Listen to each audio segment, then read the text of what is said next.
திமுகவை எதிர்த்து அல்லது திமுக கூட்டணியை எதிர்த்து களத்திலே நிற்கும் அதிமுக தலைமையிலான கூட்டணி,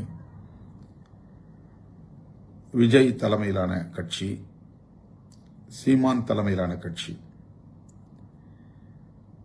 இவர்கள் அத்தனை பேருக்குமே திமுக எதிர்ப்பு என்கிற ஒன்றுதான் பிரதானமான முதன்மையான அரசியல், அல்லது திமுக கூட்டணி எதிர்ப்பு என்பதுதான் முதன்மையான அரசியல். அவர்கள்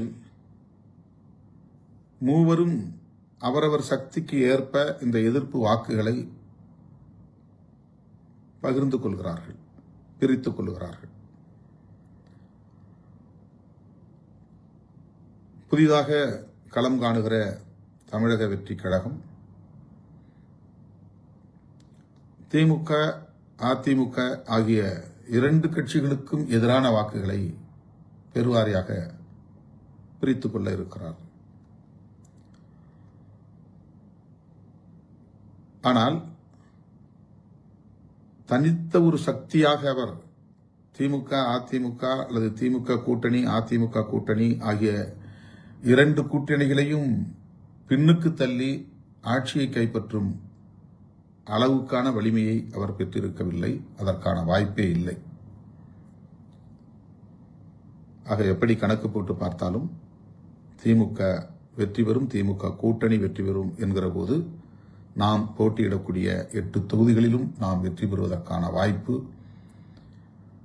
மிக பிரகாசமாக இருக்கிறது என்று நான் நம்புகிறேன். எனவே அந்த நம்பிக்கையோடு நாம் மே 4ஆம் தேதியை வரவேற்போம். முடிவு எதுவாக இருந்தாலும் நம்முடைய அரசியல் களம் நீர்த்து போகாது. நம்முடைய பயணம் வழக்கம் போல வேகம் பெறும், இன்னும் தீவிரமடையும். இயக்கத் தோழர்கள் அந்த புரிதலோடு